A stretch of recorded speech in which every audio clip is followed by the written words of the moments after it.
Hi. Assalamu alaikum wa rahmatullahi ta'ala wa barakatuh wa masa al-khair.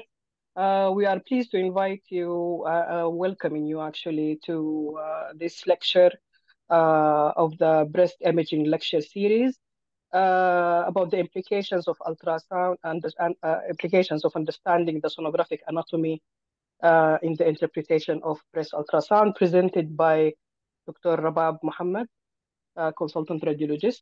Let us welcome her and thank you very much for your effort, Dr. Rabab. If you could please start. You are welcome. طيب بسم الله الرحمن الرحيم وبه نستعين والصلاة والسلام على أشرف المرسلين سيد الخلق أجمعين سيدنا وحبيبنا ونبينا محمد وعلى آله وصحبه أجمعين. Hello everyone. We are continuing sonographic anatomy and its implication in the interpretation of breast ultrasound. Why it's stuck?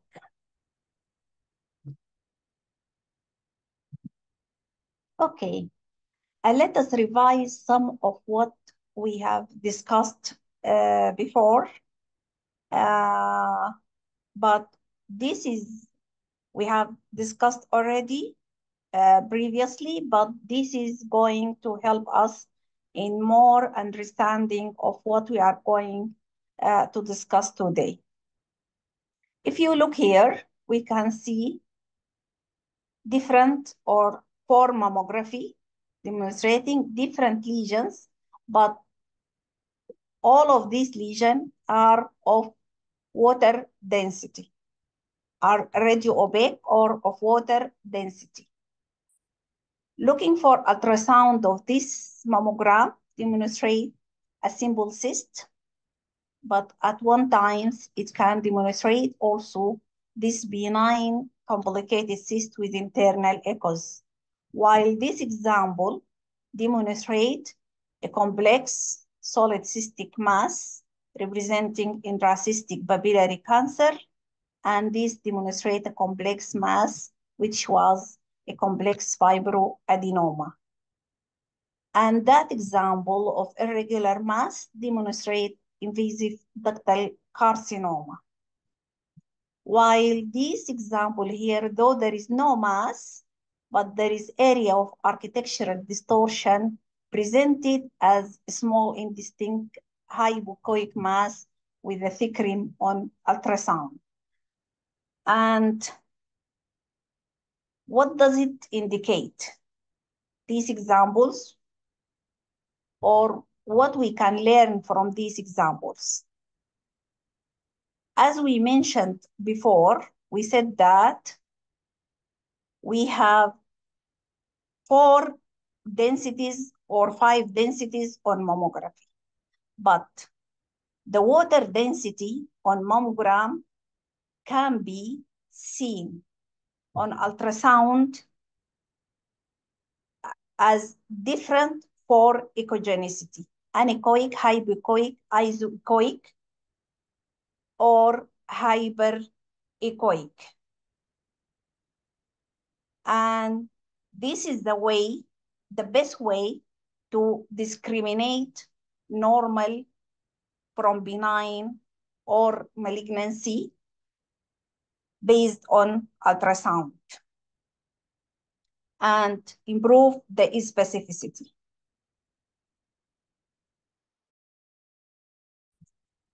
As we have mentioned earlier, the ultrasound discriminatory value coming from that this water density is corresponding to these for echogenicity. Okay, can you see this example here? What are these? What are these structures? Terminal lobule. Excellent hint. And this yellow arrow? Segmental duct. Excellent. Going toward? This is the subcutaneous sac. The duct's going where? Usually pointing towards the nipple, toward I the didn't nipple. understand the Excellent. These question. are normal structures. Okay, excellent. And this here, radial ultrasound demonstrate a prominent branching ducts, okay, within the fibroglandular parenchyma. And here, what we can see? Dilated duct. Excellent, dilated duct. And what are these structures? Anterior lobule. Lobules, but it doesn't look like as dilated as the duct. Normal lobule associated of this dilated ductal system. Okay. As we have discussed earlier, okay, the scale of echogenicity. And we mentioned that according to Stefros, the breast tissue on ultrasound is not only fibroglandular tissue of water density seen on mammography. However, much more specific anatomic structures can be seen on the ultrasound. And as you know, the fat in the rest of the body is hyperechoic. However, in the breast, it is relatively hypoechoic relative to the stroma, see, or fibroglandular tissue is hypoechoic. However, we need to adjust ultrasound setting to have the fat at middle grade, okay? Because we consider it as a frame of reference for the rest of the structures and for the lesions. Why? Because it is usually it is in the middle of the scale, the fat as well as epithelium and the loose stromal tissue. But not all of the breast we can see or have epithelial or loose stromal tissue. But in all breast, we can see subcutaneous fat, at least a thin layer of subcutaneous fat. That is why the fat considered to be the frame of reference. And we refer other structures to the fat. If it is similar in echogenicity to the fat, it will be isoechoic. If it is brighter, it will be hyperechoic. If it is less in echogenicity than fat, it will be hypoechoic going toward anechoic when there is no internal echoes. And as we mentioned previously, which structures are hyper and which structures are hypo. Sorry. And as you know, the cancer is seen here in this range. You see, iso to hypoechoic with small percentage in hyperechogenicity scales. Okay. Now we can understand within each breast what are the bright structures, what are isoechoic, what are hyperechoic, and so forth. Here we can see, as you know, these are the subcutaneous fatty layer in all of the breast. And these oval structures within the fibroglandular, which are isoechoic to the fat, represent what? What does it represent? No. Yes, these are, what are the structures? What are the structure iso to the fat? The lobules and the yes, intralobular stroma. Excellent, well done. The periductal stroma and intralobular stroma, okay, stromal tissue, loose stromal tissue, are gray. As You come to the fat. That is why we can see it within the fibroglandular structure of similar echogenicity to the fat. While what about these bright structures? Portion interlobular stroma. Fibroglandular. Interlobular stroma. Excellent. The interlobular stroma, if you here in the scale, the dense, compact, fibrous stroma representing the Cooper ligaments, the anterior and posterior mammary fascia, superficial fascia, as well as interlobular stroma are in extreme right of the echogenic scale of echogenicity, which is bright. So the bright or the whitish part of fibroglandular tissue is due to the interlobular stroma, as we mentioned previously. And as we mentioned previously, there are a lot of variations of these fibroglandular parenchyma of the breast, varying from one patient to another, or from one woman to another, depending on the balance between these components. Okay? And when the glandular tissue involuted, completely involuted, we can get predominantly fatty breast. What is the difference between these breast ultrasound image?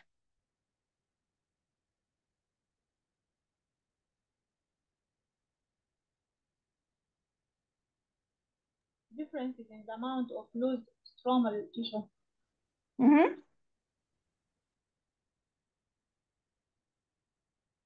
What?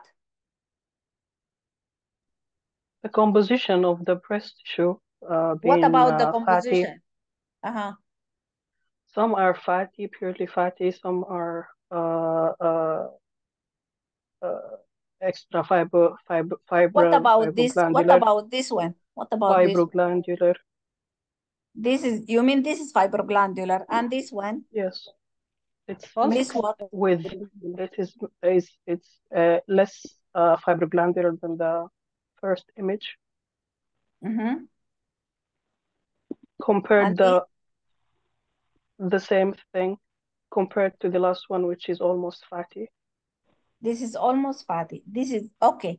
We are going to discuss the same image later in our lecture. Okay, but let me ask you, why we are keen to know all these details of sonographic anatomy? Why? We can distinguish between the normal anatomy and the pathology presented in the image. Okay. So we don't mix up between normal anatomy and lesions. Yes. How it can help us? So we can detect as smallest as possible breast cancer. Yes? If we know all these details, so we can appreciate and differentiate, okay, normal from benign, from malignancy, and we can pick as a small cancer as possible. And also it can help us to stage breast cancer within the breast. And as you mentioned, by distinguishing normal from benign from malignancy, will avoid unnecessarily biopsy. So that is why we are keen to study and study and study detailed sonographic anatomy. Okay, we'll discuss these slides later. Can you see the thickness here and thickness here and thickness here and thickness here? Okay, look at this one. We'll discuss it. What is the difference between these two images? We have seen it before. In the zonal anatomy, If I ask you about the zonal anatomy in this image and this image, what about this zone? Subcutaneous fat. Here is small. Or inside. pre-mammary zone or subcutaneous fat. Excellent. And what about this one? This is the anterior mammary fascia and posterior mammary fascia. So this, The contour is straight, and this is the fibroglandular tissue. excellent. This is the mammary zone or fibroglandular tissue. And what is the difference between this one and this one? So this is fibroglandular and this is fibroglandular. Composition is a little bit different. More So proliferation on what the about second image. this one? This is fat or a fibroglandular? Fibroglandular.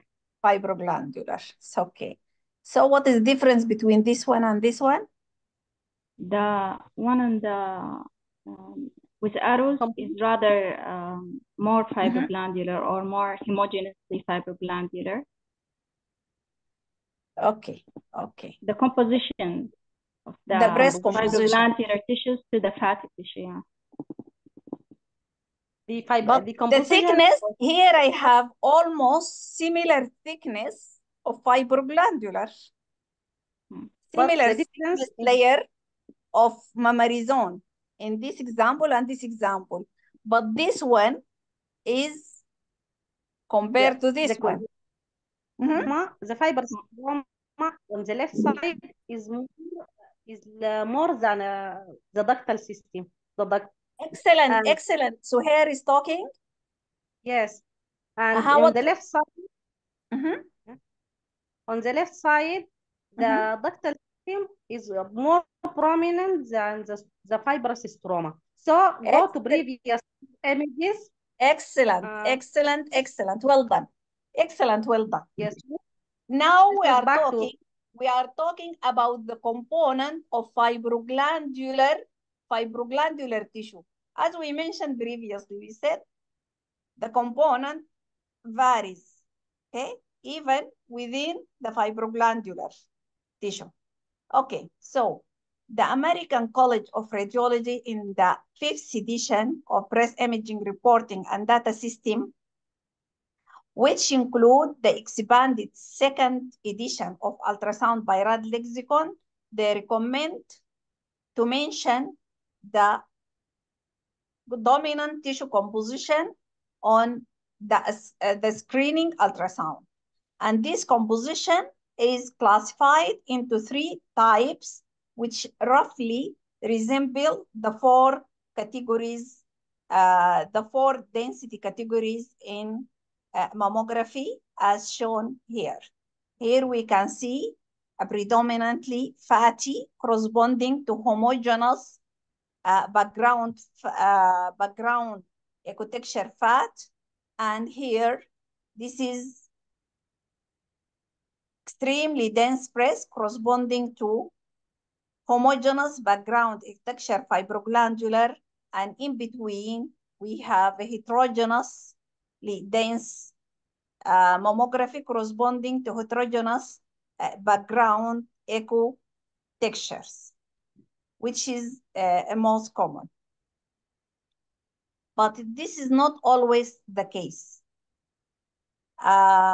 Breast ultrasound composition do not always correlate with mammographic density. You see, as we can see here, this is fatty, but look for this one, and the composition here, and so forth. And that is related to the variations of the breast composition within the breast. To overcome this on a handheld ultrasound, the automated breast ultrasound attempts to demonstrate better or to assess the breast density better than the handheld ultrasound. You see, it simulates the mammography because it gives overview. Okay. Starting with homogeneous background ecotexture fat. If you look here, the breast is in this example and this example, the breast is predominantly composed of just the fat lobules and just the supporting echogenic structures or the Cooper's ligament or stroma. Okay, bands, echogenic bands, and just a fat lobule corresponding to predominantly fatty mammography. Another example of homogeneous background ecotexture fat. And here we can see 4 different examples of homogeneous background ecotexture fat on ultrasound. The second composition is homogeneous background ecotexture fibroglandular. If you look here, we can see thin layer of subcutaneous fatty tissue, just beneath which thick layer of hyperechoic fibroglandular parenchyma, corresponding to extremely dense mammography. And the third composition is heterogeneous background ecotextures. And if you look here, it is not, there is in the area, there are intervening areas of hypo and hyper echogenicity. You see, intermingled together, and which parallel to heterogeneously dense mammography. These areas can be diffused throughout the breast or can be focal. Okay, and sometimes shadowing may occur from interface of fat lobules and parenchyma. And this pattern usually occurs in young ladies, and small or subtle lesions definitely can be overlooked in these types of ecotexture. Okay, which breast image, ultrasound image, is corresponding to this mammography? The one below. This one? This one? Yeah. Another suggestion? What about this one? How does it appear on mammography, this one? Heterogeneous C composition. Why? C. Yes, C.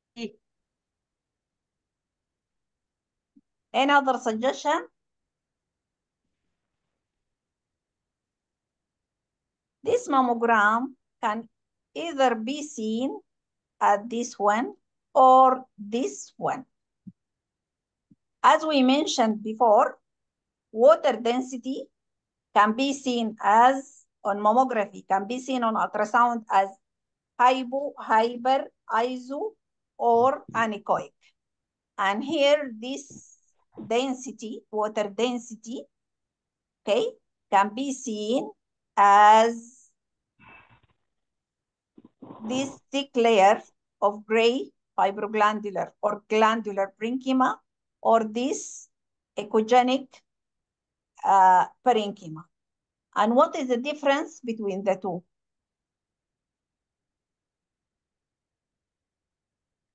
Regarding the risk for breast cancer. The risk of breast cancer, as you know, a dense breast, a dense mammographic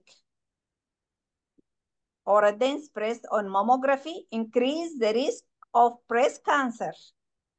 Okay? And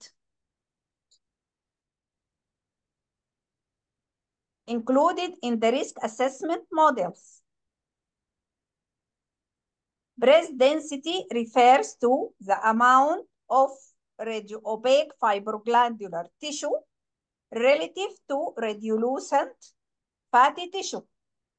Okay, so here we have large amount of fibroglandular tissue of water density on mammography. When ultrasound performed, it demonstrates 2 types of breast parenchyma. can be represented as extremely dense mammography. One is grayish, the other one is white or echogenic. What is the difference between the two? What do you suggest? Which one is giving more risk of breast cancer? What do you suggest? This one or this one? Yes. And why? The upper one, more risk for cancer. Excellent. Yes, you are right. Why? Because Why? because the glandular tissue more prominent on the upper one. Excellent. Well done. And Well done. Well done. This one, this thick layer, okay, grayish layer is the gray glandular tissue. What does it mean? That means it contains more lobules and more ducts. That means more epithelium. And as you know, the breast cancer, most of breast cancer arise from the epithelial cells. So we have here more epithelial cells, while in the whitish fibrous stromal tissue, as we mentioned before, the echogenicity of fibroglandular coming from the stroma, the interlobular stroma. The more echogenic, the more homogeneous echogenic, the more stromal, the more fibrous, less glandular. So the gland here atrophic. So we have much fewer epithelial cells in this atrophic gland. And therefore, since we have less epithelial, we have less risk of breast cancer. So this is theoretically dense, high density mammography theoretically increase the risk of breast cancer. What does it mean? Dense breasts do not always indicate at-risk tissue, as we have seen now. Okay, the less than perfect association between mammographic breast density and future risk of breast cancer is explained by different types of breast tissue, which can be distinguished on sonogram, with different risk modulating potential that will appear equally dense on mammogram as we have seen in the previous image. Here we can see example of extremely dense breast, subtle area of architectural distortion can be appreciated because at the fat glandular interface here. But can you see how it is so conspicuous on background whitish fibroglandular parenchyma? You see? And here, this is what, Nauras? Yes. What is this? Contrast, enhanced mammogram. Yes. Fat So cell. the lesion can be has taken contrast. Okay. This is another example. This is small lesion, well conspicuous on background of intensely white fibrous parenchyma. As you know, on mammography, from fatty to extremely dense, the sensitivity decreasing, yes? Decreasing from here, going to that, to D. From A to D, the sensitivity is significantly decreasing. What about the types of breast composition in relation to the sensitivity? What do you think? Which one is more sensitive? The above image or the lower one? The lower one, homogeneous background,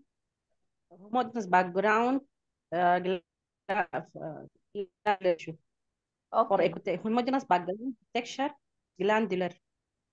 This is more sensitive for detecting the cancer. Okay. Because the heterogeneous and the fatty less sensitive in detecting the small cancerous lesion. Okay. And sometimes also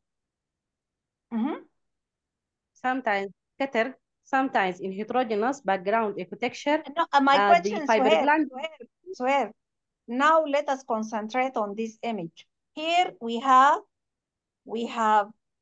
homogeneous.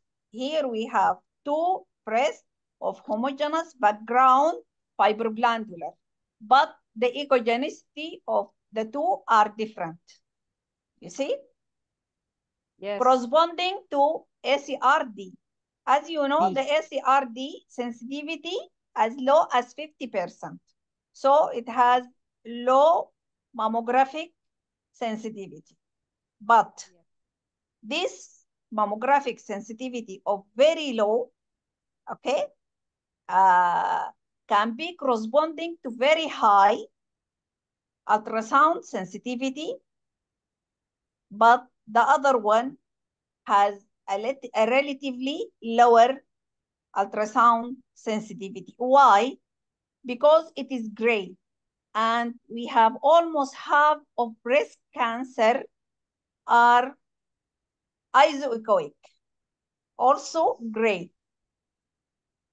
So this one, because the isoechoic or hypoechoic both can be visualized well on background of bright or white parenchyma. So this is extremely high sensitivity, reaching 99.9%.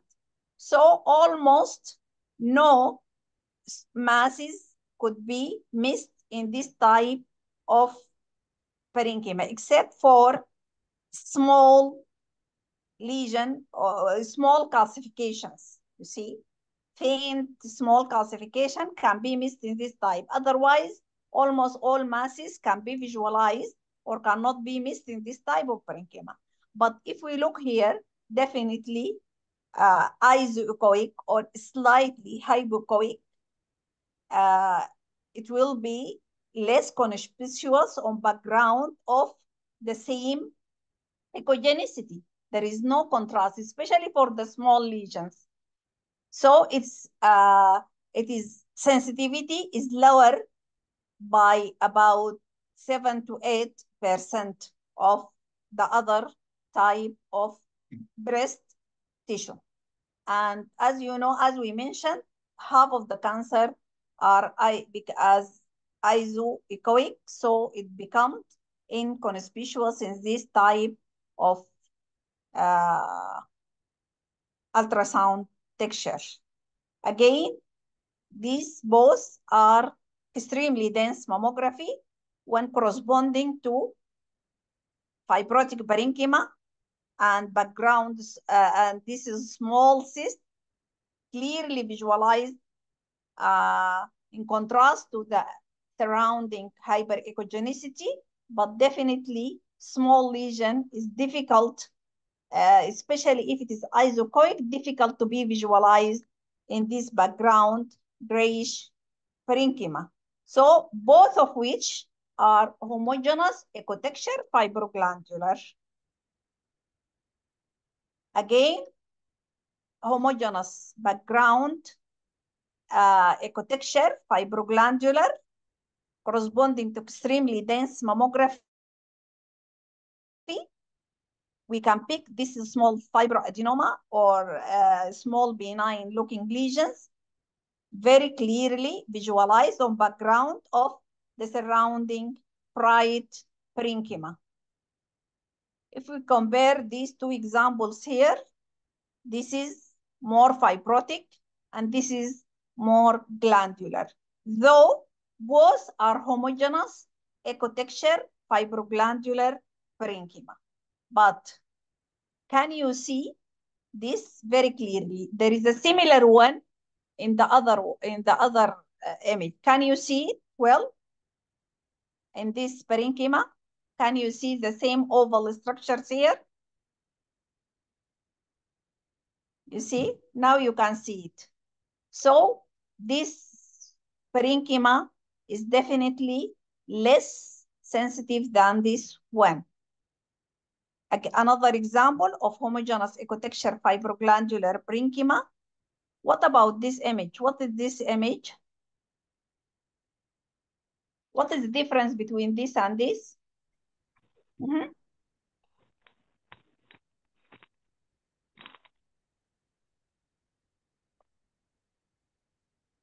This is 2D and this is 3D. This is automated ultrasound. This is a 3D ultrasound. And this is a small lesion. You see, you can see it here. This is 3D because it is obviously visualized, though it is small, contrasted by the hyperechoic parenchyma. These two examples of ACR-D and ACR-C can be corresponding to each of these type of parenchyma. Can you tell me what about the composition of ultrasound in these parenchyma, these examples? D, the left, the lower left, D, lower left and upper right. What? ACR-D corresponding the lower left and the upper right. I'm asking about ultrasound composition. Which one of the three ultrasound composition? Representing C, you mean this? You mean which one of these representing C? No, what are the ultrasound composition? Homogeneous fibroglandular. Homogeneous ecotexture fibroglandular. Homogeneous ecotexture and homogeneous heterogeneous background ecotexture. Which one? This one. Homogeneous background fibroglandular. Which one? The two lower and the upper left. All of them. All of them. Excellent hint. Excellent. Yes. All of these are homogeneous ecotexture fibroglandular composition. Okay. What about these? The same. Homogeneous. Excellent. Excellent hint. Those also homogeneous. Why? Although there are different. If we look here, this one, it is almost the fibrous component. Fibrous, but it is a relatively thick layer. Thick one layer. Okay? That is why thick one layer, echogenic layer. So predominantly, though it is predominantly fibrotic, and these we can see here, we can see within the fibroglandular glandular component or glandular tissue component. And again, here we can see a glandular tissue component. But why it is homogeneous? Because these representing the glandular component within fibroglandular tissue are relatively uniform size and uniformly distributed. You see, that is why it is homogeneous. Because we know now we are aware, you see, about what each structure represents. We know that these are the ducts and lobule. And if you told me here, I can see it here anteriorly, not posteriorly, we know that the lobules are more prominent anterior. So this is normal. We know now, we could understand that if we can see it evenly distributed or anteriorly distributed at the end, this is normal. So our even shape, uniform size, evenly distributed, okay? So that is why it gives a homogeneous background echo textures. And as we know, most of the pathology, benign, and the cancer are seen within these fibroglandular zones, especially at the junction with or at the contour, at the fibroglandular fat interface. Okay, what about this? What do you think here?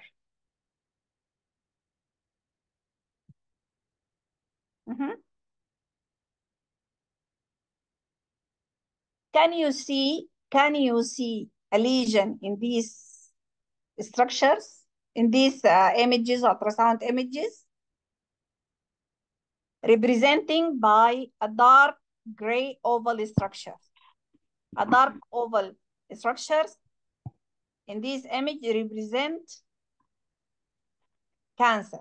Can you see this lesion throughout this image? Or you can see it in some and in the other you could not see it? Or you cannot see it? More obvious in the the homogeneous background fibroglandular, and in the fatty it's less obvious. Okay. Hind is talking? Yes. Which one is fatty? The first row, the one in the left, with the notation, clock notation. This one? Yes, this fatty. What else? And then the lower low, the one in the middle. Now you can see the lesion? Yes. Obvious? Okay. But this is the only homogeneous background fat, ecotexture fat. This is the only one. But the difference between this one and this one are more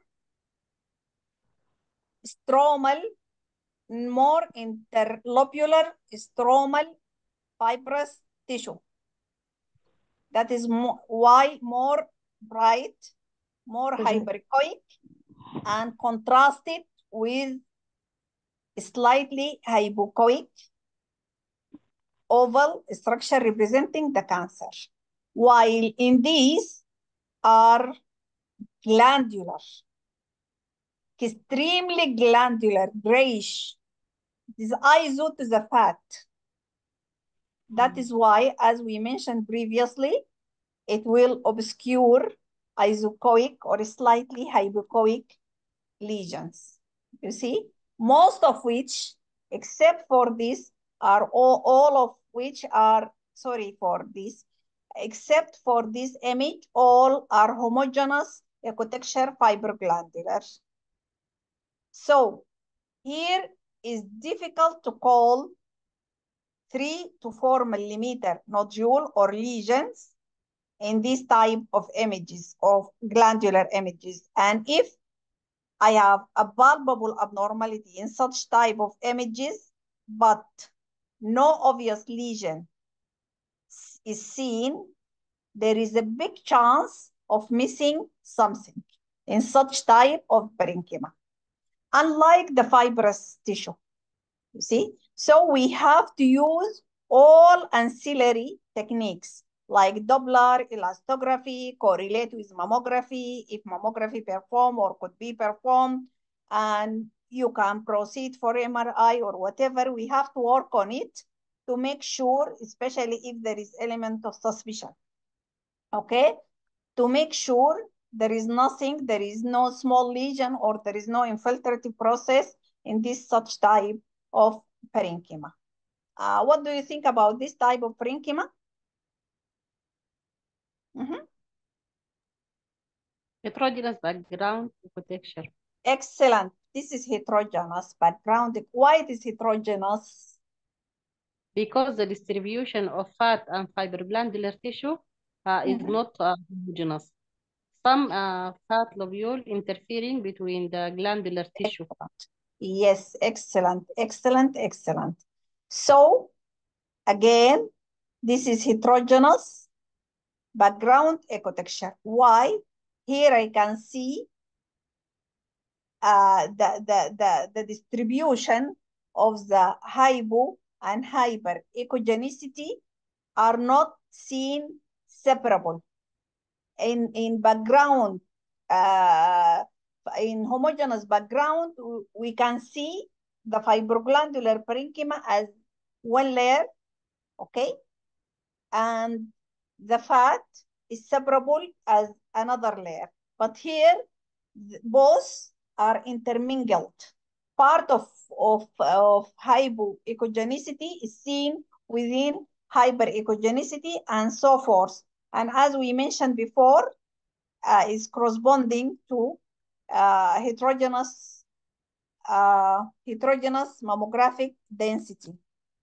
Okay, and in both, in such type of the breast, in mammography as well on ultrasound, the sensitivity is low. Another example of heterogeneous density on mammography, ACRC, and here we can see some hypoechogenicity intermingled within hyperechogenicity. So to say this is homogeneous background or this is heterogeneous depend on balance between the glandular, fibroglandular, and fat, similar as on mammography. What is the difference between this and this one? This is homogeneous, though I can see some hypoechogenicity or isoechogenicity within the fibroglandular tissue. But here, all this structure having uniform size, uniform shape, and almost even shape and even size, and more or less uniformly distributed, unlike in such case. You see the other image? Here we can see areas of hypoechogenicity, not as in this case.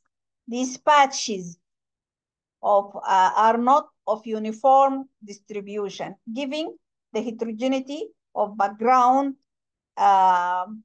structures, and definitely it will affect the sensitivity. We don't know, it will be difficult to tell if there is small lesions or infiltrative process seen within this, and sometimes even we don't know if this represent the pathology or represent part of normal. And here we can see an examples.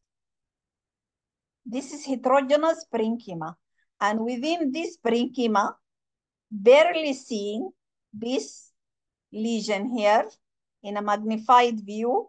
That is a lesion in a 75-year-old lady having a lump. You see? We have to work out these lesions, MRI performed, and demonstrate a suspicious finding proven to be cancer. Again, here, what about this? What is this type of parenchyma? Heterogeneous background. Heterogeneous. Okay, so in such type, we have to make sure, is it a heterogeneous background parenchyma or it is a pathology? And in such cases, both representing a DCIS. Another, for example, of DCIS resemble heterogeneous background parenchyma. So in such cases, we have to be cautious. Again, here we have 4 examples. You see, fibrocystic, DCIS, invasive cancer, invasive ductal carcinoma, invasive lobular carcinoma. Okay, but in case of this such type of low sensitivity of breast composition, we have to be cautious, and we should not take it like that, such as just heterogeneous parenchyma, we have to look throughout both breasts, and especially if it is focal, as we mentioned, heterogeneity can be focal or diffuse. Especially when it is focal, we have to be more cautious and to work on it. And a report of heterogeneous background architecture implies a probable interference with detecting subtle lesions. This category is more frequently seen in young women. What about this type of parenchyma? The parenchymal composition in this example? Homogeneous background fatty parenchyma. Still, I cannot say it is. Yes, It there looks is overlap, parenchyma. but Yeah. but at least here I can see, you see this This is thicker fibroglandular. band of bright fibroglandular, though it is more fibrotic, and there is a fat lobule here, fat lobule, fat, intervening fat between these patches. So this is still intermingled, giving some heterogeneity. This is we consider it as heterogeneous background architecture due to the presence of fat lobule within this residual fibroglandular parenchyma. So it can be the intermixed between bright and hypoechoic areas can be between fat and fibroglandular parenchyma, as in these two examples, or can be due to glandular and stromals. You see, these not all representing fat. Sometimes even the glandular portions and some of interfaces can give some shadowing, and this shadowing also add to the hypoechogenicity, resulting in some heterogeneity. Okay, so within a partially involuted, relatively heterogeneous background parenchymal breast, the residual fat lobule can represent a pseudomasses. You see, if you can see here, you can see this might be, this is a fat lobule simulating lesions. And here, this is a fat lobule entrapped within the residual fibrotic parenchyma, simulate a fibroadenoma.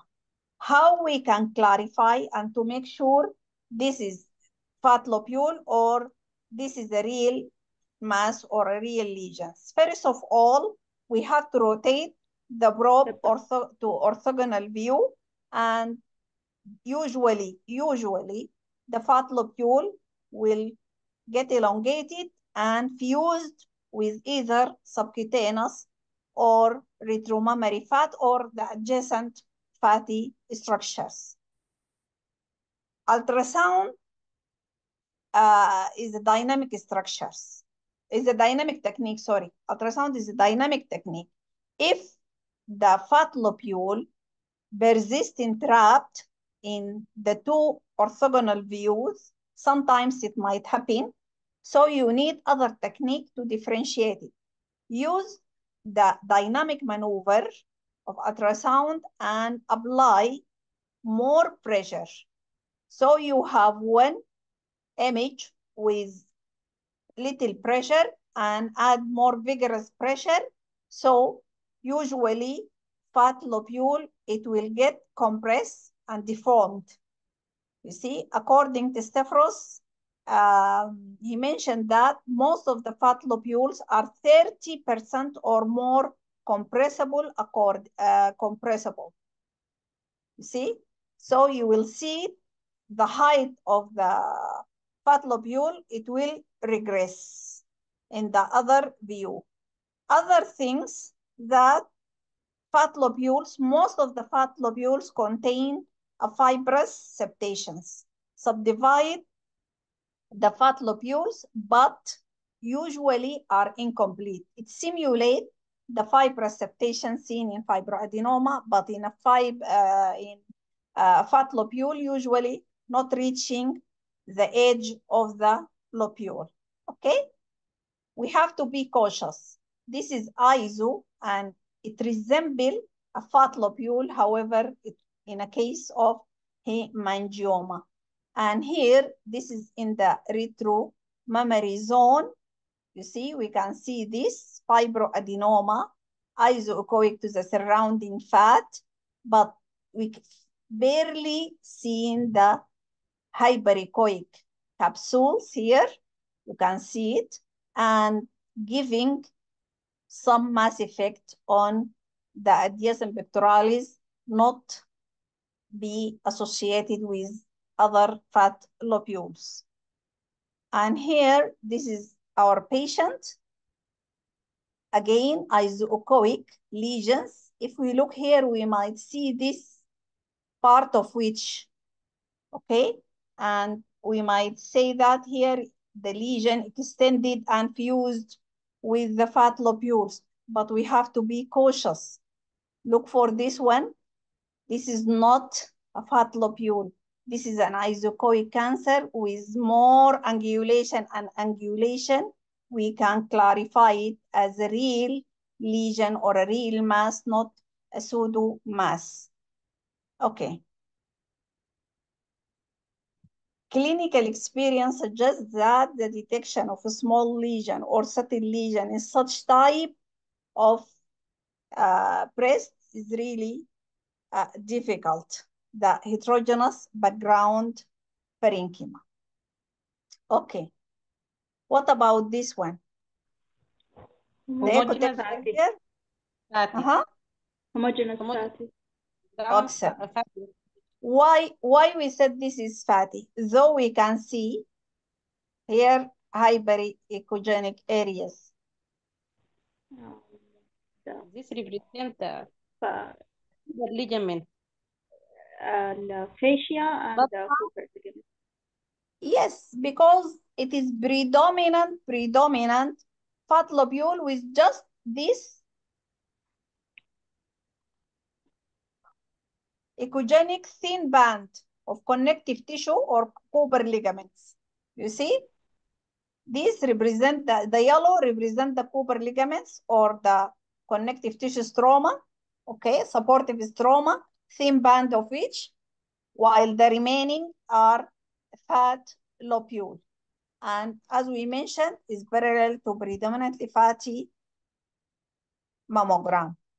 And as you know, the sensitivity in fatty breast, fatty mammography is almost 95%.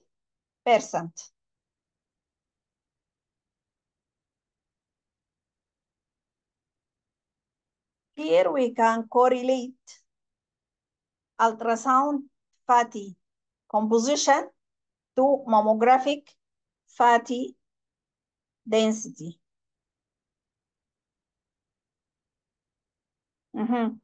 What is the difference? Can you tell?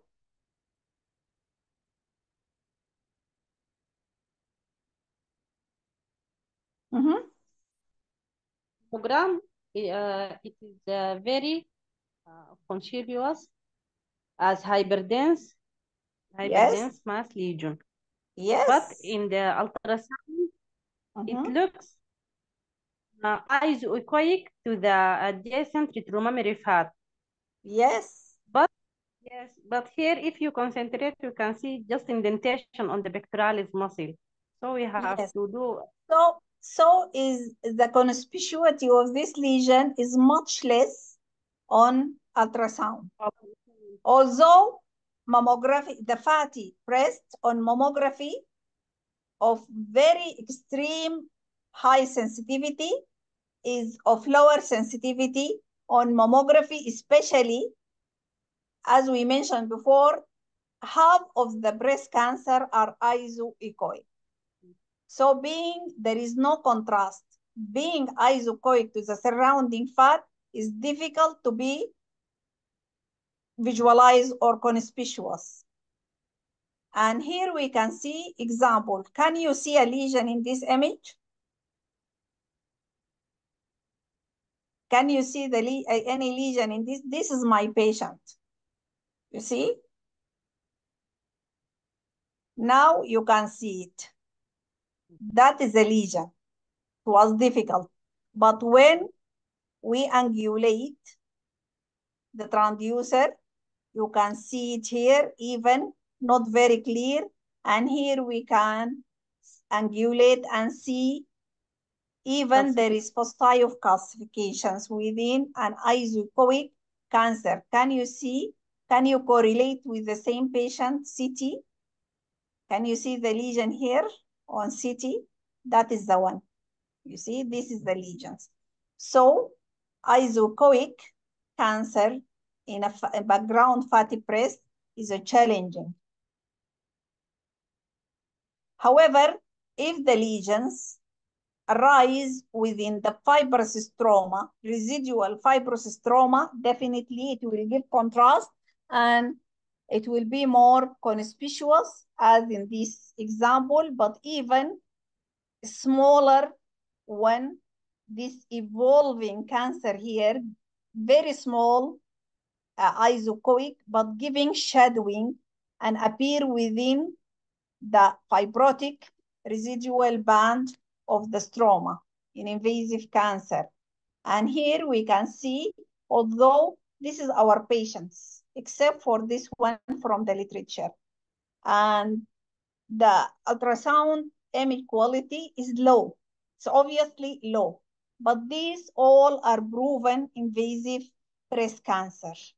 You see, make it more conspicuous being within the residual fibrotic tissue in a background fatty parenchyma. And not only cancer, this is a papilloma, a benign lesions, also could be appreciated, although it is iso to the surrounding fat, but because it arises within the residual fibrotic part, it could be appreciated. Another things that make, or the only reason here that help us to visualize such lesion is hyperechoic perilesion reactions. The lesion is not arise within the residual fibrotic, but the lesion itself is associated with speculations, you see, and because the surrounding, and if you look here, the spicules are alternating iso and hyperechoic lines, but because the surrounding is fat, so definitely the contrast make us visualize the hyperechoic part of the speculations. And this hyperechogenicity give a contrast to visualize the central nidus of the lesion, though it is almost of similar echogenicity to the surrounding fat. Another examples here, though it is a relatively slightly of lower echogenicity, but being surrounding by these reactions, hyperechogenic rim, make it more conspicuous, especially this one, because it is more close in echogenicity to the surrounding fat, but the rim of hyperechogenicity make it more conspicuous. And this, except this from literature, and this is the RIND, make the lesions very obvious. These are our patients with low quality ultrasound image. Can you see the cancer in this image? This infiltrative process here, you see, surrounding with just faint hyperechogenic reaction, and this hyperechogenicity and posterior shadowing here, as well as this one here, surrounding edema and hyperechogenicity again here and here. These all different examples of infiltrative breast cancers of our patients. This is isocoic to fat, but posterior causing mass effect on the adjacent, surrounding by fat, but causing mass effect on the fibroglandular parenchyma, and there is a thin hyperechoic capsules, make it conspicuous as discernible mass. But what about this? When we look here, we are not sure if it is a true lesion or not. We can see something here, you see, and we can see something here. So to make sure if it is a lesion or not, we can use harmonic imaging.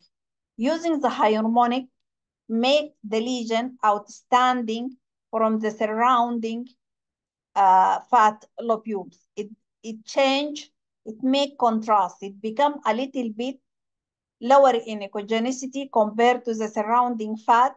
That means this is a real lesion, not a pseudo lesions. When the lesion slightly higher, okay, become more echogenic, so different echogenicity make contrast and make it clear compared to the adjacent fat. So regarding the breast density in mammography, a description of breast echogenicity in ultrasound can significantly help us determine how reliable and sensitive a given ultrasound examination is. Okay? Okay. Now let us talk a little bit about the glandular tissue component on breast ultrasound in dense breast. Again, coming to SRD and two different types of parenchyma. What about the composition here? A homogeneous background ecotexture fibroglandular. Yes, excellent. Both are homogeneous background ecotexture fibroglandular. What is the difference between the two? On the left side, the component is a fibrous stromal tissue and glandular tissue. And on the right side, composition is just homogeneous fibrous stromal tissue. Excellent. Here we can see some of the glandular tissue component within the fibroglandular tissue. Here we cannot see any any glandular component within this tissue. Here we have 4 different homogeneous background ecotexture fibroglandular, all of which can be corresponding to this type of SERD mammography. However, when we look to ultrasound, we have 4 different types. What is the difference between the 4? What do you think?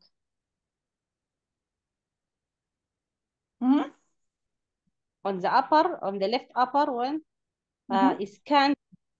it looks more fibrous stromal tissue with tiny scanty scattered glandular tissue. In the lower one, the left lower one, the fibrous stromal tissue is less, and the predominance of the glandular tissue is more conspicuous here. Excellent, excellent, yes. On the right side, the upper one, the composition looks same, 50%, it looks 50% fibrous tissue and 50% is a glandular tissue. 50? 50-50, half. Which one? The lower. Okay. More or less, yes. More or less the amount. Yes, more or less are similar. Excellent. And the upper one? The right upper one is fibrous tissue with some glandular tissue interposed through it. Okay. Yes. If we look for this, definitely this is large fused or large sheet of gray glandular parenchyma within the fibroglandular surrounding with minimal amount of hyperechoic fibrous tissue. And this, as you mentioned, more or less intermixed, more or less equal, okay? Glandular and surrounding fibrotic. This is the normal, more or less the normal size lobule. These are normal size lobule, though a little bit numerous, okay, but normal size. But when we look here, these are atrophic. Atrophic, the lobules, it seems to be atrophic. And here it's almost no lobule could be visualized, is hyalinized, fibrosed, or replaced by stromal or fibrotic parenchyma. So hyalinized lobule, okay? دكتور رباب معلش الصورة اللي على ال left lower image دي automated ultrasound 3D ولا No. عادية؟ Okay. Okay. Looking, as we mentioned earlier, you see, the TDLUs along the segmental, the anterior are larger and more. You see, here we have two examples. These demonstrate the anterior and larger and numerous compared to the posterior, while in the other example, these we have here normal size scattered throughout. But a little bit slightly more prominent, maybe in a younger young lady, or might be early pregnancy or such cases. If we compare these two, what is the difference between these? Compare On the left, the glandular tissue component. Now we are talking about two. We have fibroglandular parenchyma and we have glandular tissue component within the fibroglandular parenchyma. on the right side, it is normal glandular Normal, tissue. excellent. On the left side, it is predominant glandular tissue or prominent glandular tissue. It could be during pregnancy. It could be. Excellent. Yes. Here we have more.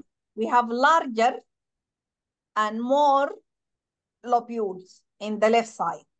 You see? Almost twice the number of gland is seen within the ordinary place now could be appreciated in this type of the breast. So this demonstrates more epithelial than this one. Okay? Again, what about this? What are these structures? Also more epithelial. Yes, so numerous, hundreds and hundreds of lobule could be appreciated within this, okay, but as an isolated lobule, okay, seen here. And what about this example? Now, in this example, the lobule start to what? Yes. Are getting these large, this is not the same, but this is similar example. The difference between this, here the lobule more or less in more numerous, slightly larger, but isolated. But here the lobule, what happened to the lobule? Fused together or coming together? Yes, yes, getting large, touches each other, the border silhouetted, fuse, giving sheets of gray. And here it become more or less one homogeneous sheet in this example. So which one is more gland going toward this? Here we have more glandular tissue component. This is a 46-year-old lady presented with tender swelling at the outer lower right breast. This is my patient. What do you think?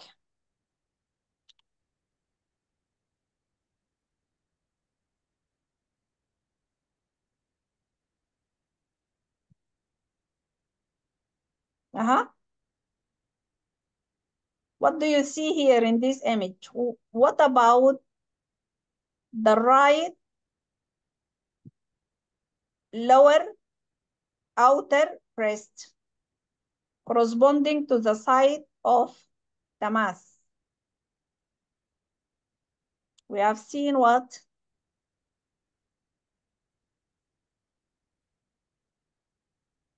Huh?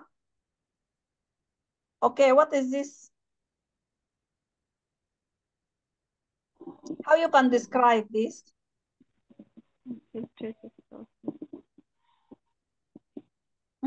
Two areas, two hypoechoic areas within the glandular tissue. You mean this shadow, this shadowing, but that is the whole. That is the area. That is a lesion. All this lesion? Yes. Lesion or abnormality. This is corresponding to the site of abnormality. The area of tenderness and palpable abnormality.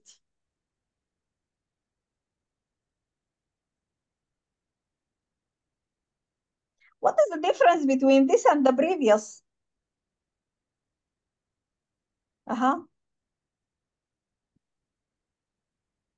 Which one? Not here. Okay. Could it be like this? Could it be like this? I have to sweep to see if there is along the ductal system or not along the. There is no ductal system. There is no ductal system. The glandular tissue, sorry. It is like that. It is homogeneous. It is homogeneous like this. Okay, let me show you. Let me go back and show you.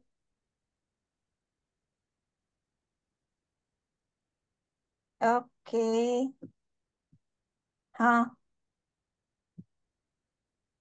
Could it be like this? Yes, could be.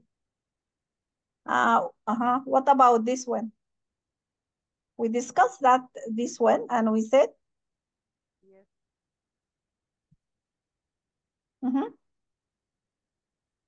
More or less similar to this one, yeah?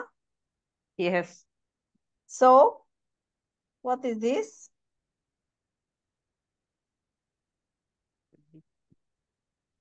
What could it be?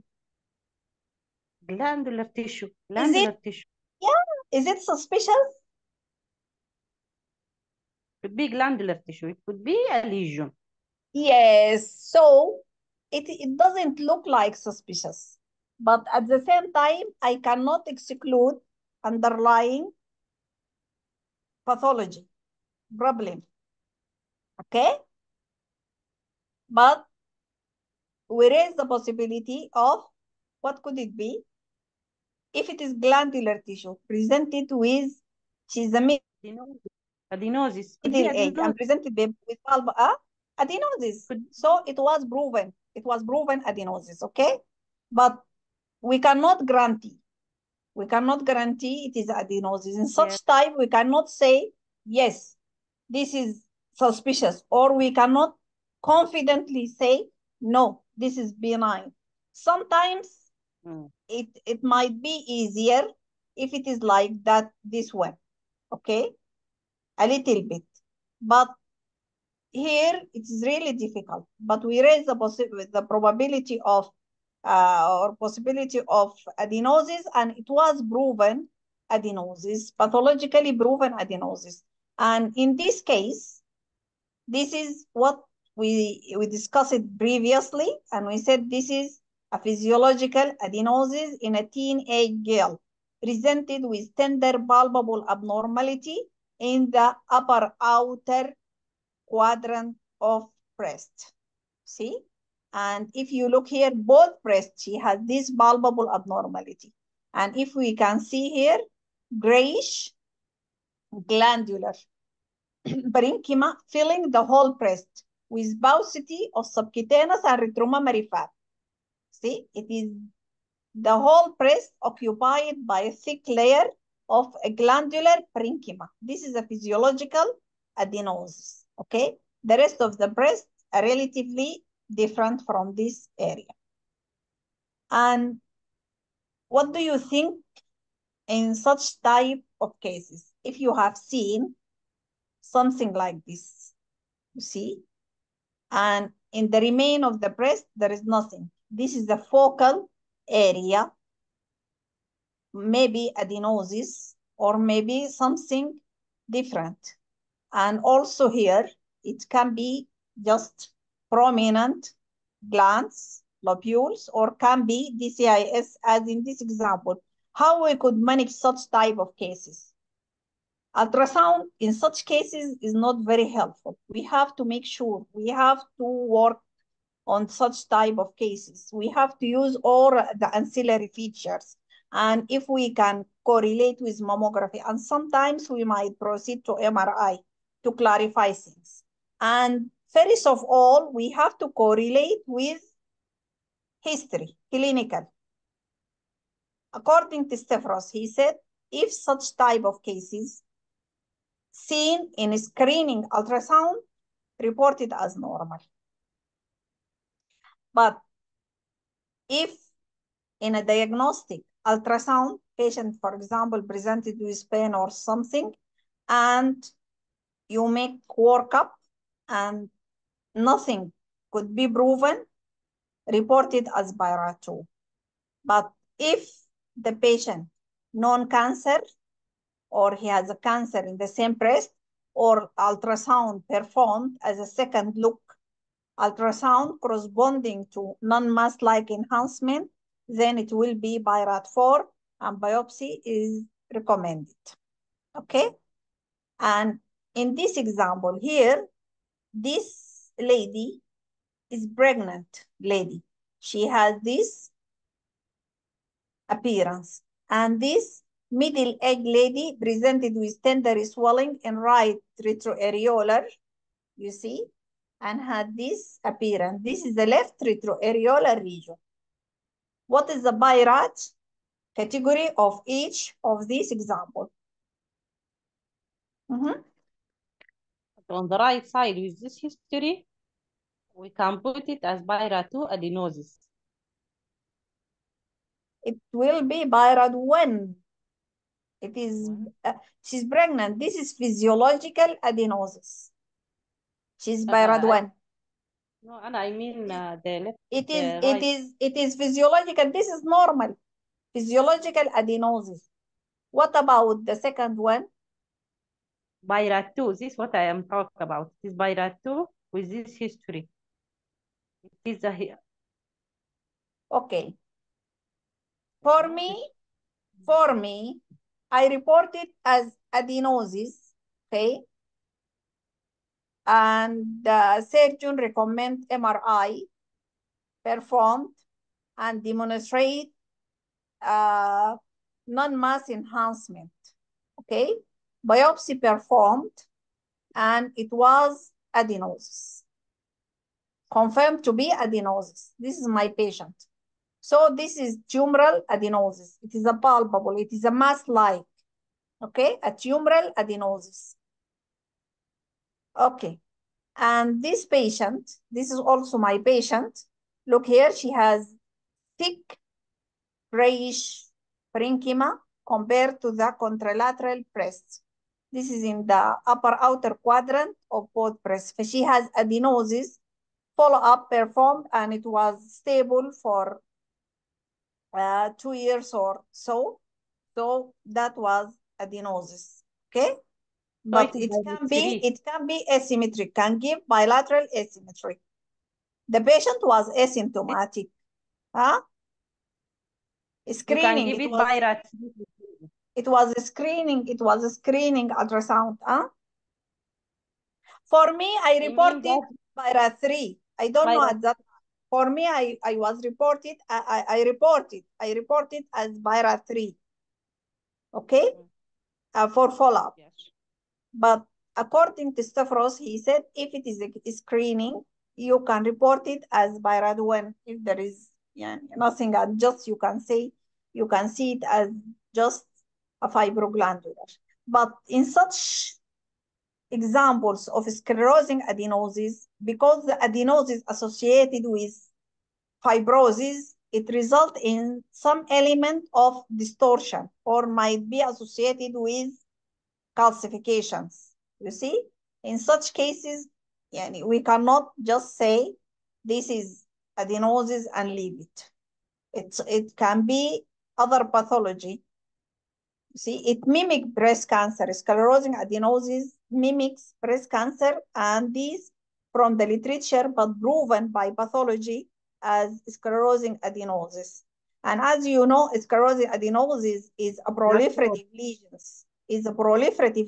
And it considered one of the high-risk lesions. You see, it increased the risk of breast cancer.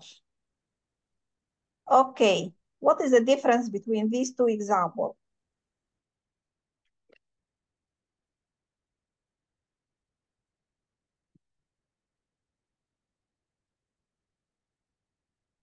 Hint, I will say something. You asked me about something, I answer you quickly, but now I recognize that I was wrong.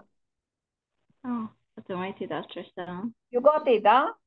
Yes, here on the left are automated ultrasound. Yes, yes. Mm-hmm. What is the difference between this image on the right and this image on the left? On the right, on the left, heterogeneous. No, generally. You're asking about the composition or what? Technical, from technical. Technical. This is automated ultrasound and Excellent. 3D. This is automated. And, you have asked me about this when it was automated. I did not concentrate. Similar image like this. It was automated, yeah. It was automated ultrasound. Okay? Okay. Mm-hmm. This is automated ultrasound, and this one? 2D ultrasound, Adi. This is, yes, handheld ultrasound. Okay. This is handheld ultrasound, and this is automated ultrasound. Okay. What is this minimal, mild, moderate mark? What does it represent? What do you think? What could it represent? Heterogeneity. What do you suggest? Minimal what? If you look for this image, what is minimal in this image? And what is mild in the other image? And what is marked in the fourth image? The number of the glandular Excellent. tissue, the number of lobules. Excellent. Excellent. Within this fibroglandular tissue, the isochoic glandular tissue component is minimal here, and it is mild in here, it is moderate here, and it is marked in this image. So this is the sonographic glandular tissue component, which reflects the degree of lobular involution. As you know, early we have fibroglandular, okay? And there are variations, normal. Then with age, start to get involuted and it might hyalinize. But also these involutions varies from one lady to another. So if we look here, how you can demonstrate The first one is minimal, and B Excellent.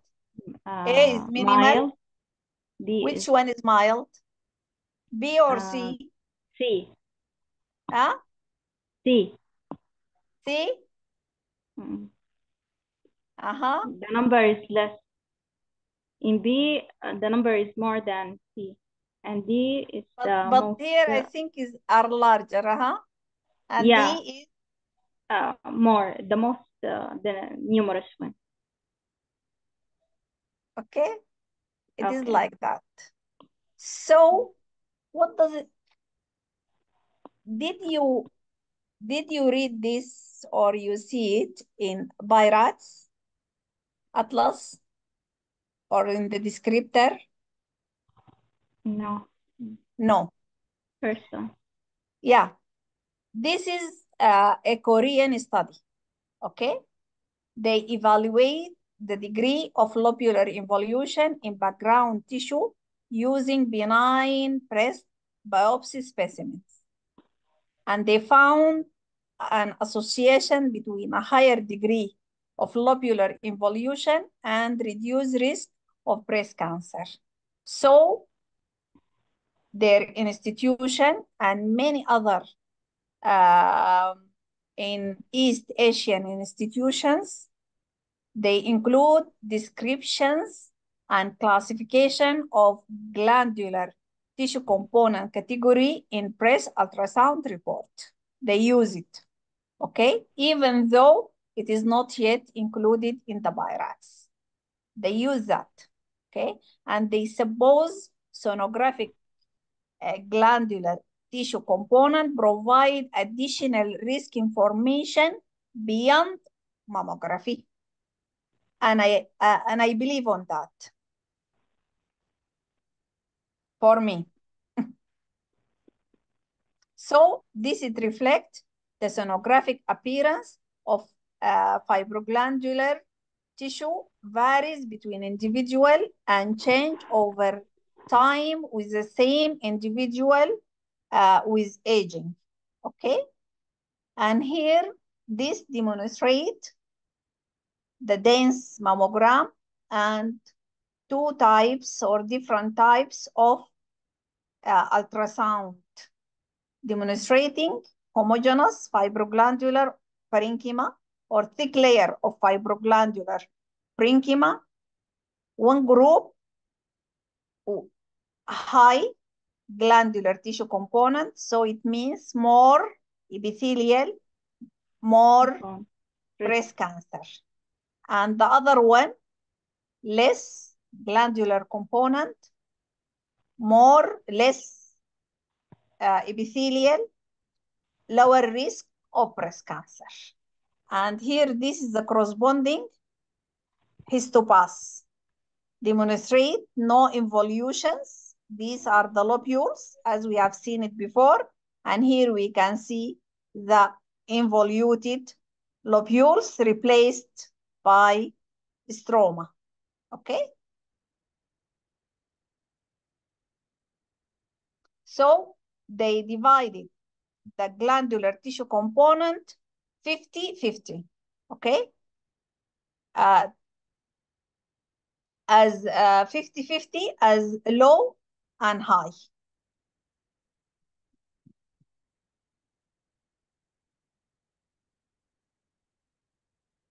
So to summarize, this is a dense mammography.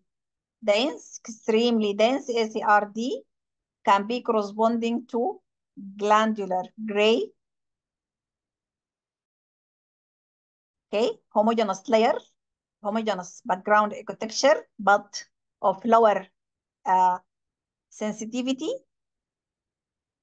and higher risk breast cancer, or corresponding to thick layer of homogeneous ecotexture fibroglandular stromal echogenic hyperechoic, I mean, with a higher sensitivity. Even here you can see this lobule is disproportionately larger than this. That most likely is an abnormal with lower risk because of low epithelia.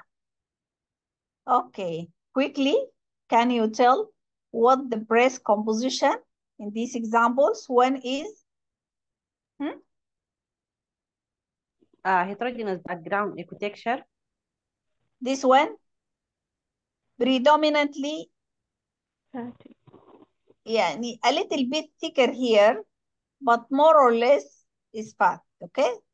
I think is more toward fat, but accepted. If you said heterogeneous, I will pass it for you, but it seemed to be more fatty, okay? And what about this one? And Homogeneous this? fibroglandular. Excellent. These are homogeneous, and this is homogeneous fat. Okay. And 1 or 2? Homogeneous Quickly, background. Homogeneous background texture fibroglandular. Both? Yes. What about this? Is it uniform size, uniform distribution, the small oval structures in this one? Or patches, or alternating admixed patches of hypo and hyper, hypo, hyper, hypo, hyper, hypo, hyper. So heterogeneous. This one, heterogeneous. This heterogeneous and this homogeneous, because these are glandular even size, shape, and uniform distributions. Okay, and these examples, this is obvious. Homogeneous fatty. Homogeneous fatty, and this? Homogeneous background architecture fat. Fat, and this?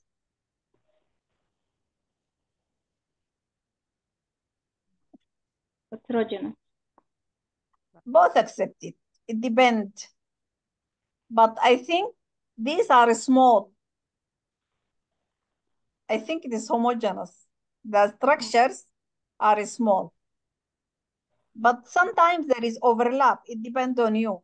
But this is the general principles. We are talking about the general principles. What about these structures? About these compositions, I mean, sorry.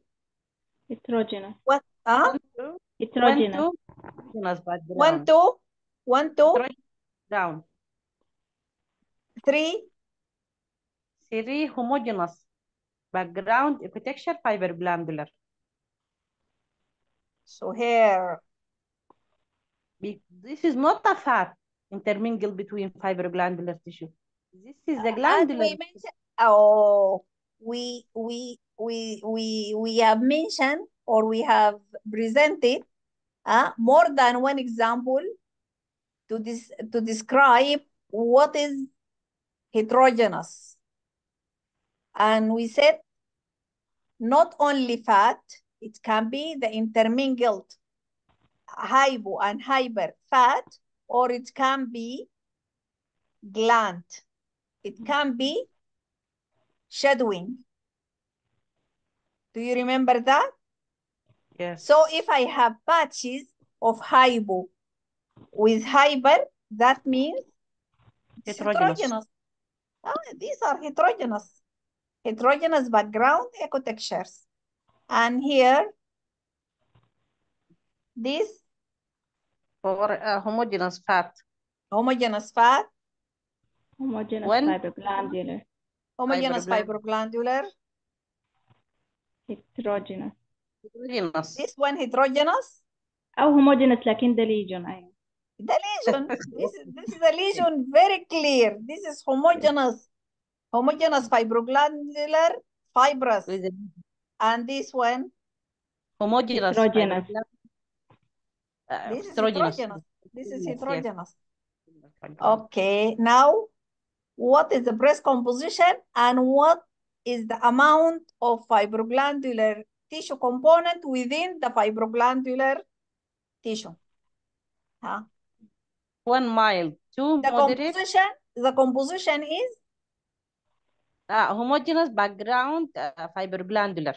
The three of which homogeneous background fibroglandular. Excellent. Regarding the amount of fibroglandular tissue component, here One, is minimal. minimal.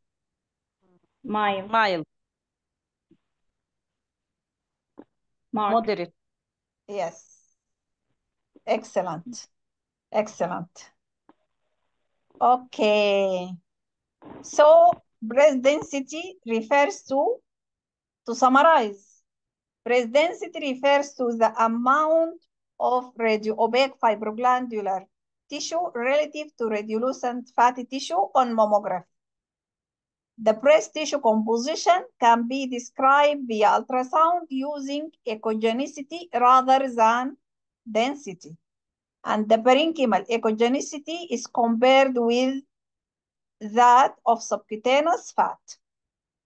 The wide normal variability in tissue composition seen on mammogram can also be observed on ultrasound image. The thickness of the breast fibroglandular tissue, fat lobule, and ducts were examined by ultrasound. Parenchymal pattern in breast imaging influence mammographic screening. Also, it influences the breast ultrasound sensitivity and is related to the risk of breast cancer as well. Dense breasts are present in approximately half of screening age women. The performance and resulting benefits of screening mammography in dense breasts are reduced, as you know. Heterogeneous background ecotexture of the breast may affect the sensitivity of breast sonogram, implying probable interference with detecting subtle or small lesions, while the gray glandular breast has a bit lower sensitivity with about 7 to 8% probability of missing cancer. The white fibrous has the highest sensitivity background of 99.9%, so very unlikely to miss masses in such type of breast composition. Dense breast on mammographic screening is established as an imaging biomarker of breast cancer risk and is included in risk assessment models, but do not always indicate at risk tissue.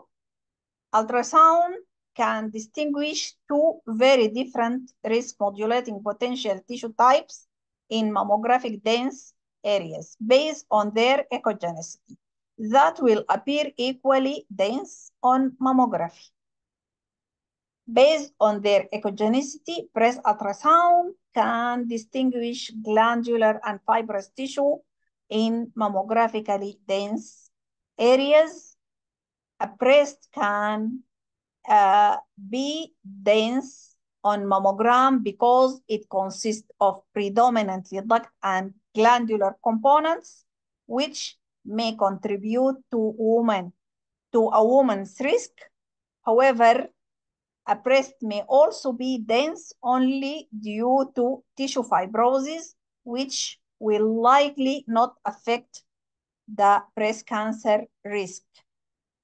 So, sonographic breast anatomy shows glandular tissue within fibroglandular tissue as gray, isoechoic to fat, and fibrous tissue as white, hyperechoic to fat.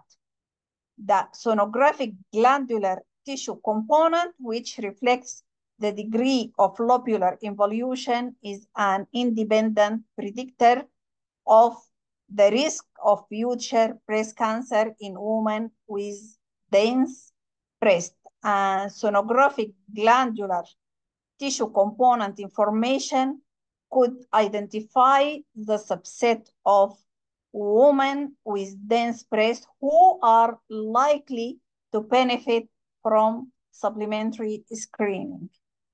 Thank you very much. And I hope you benefit. And sorry for taking you a long time. Thank you, Dr. Rafa. Very interesting and beneficial lecture. You are welcome. Any question?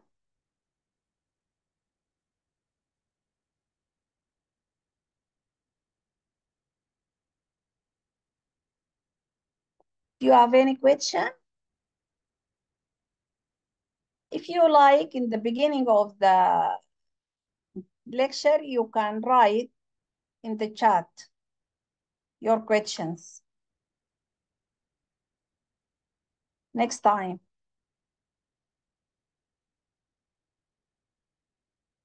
You are welcome, Tertil. Huh?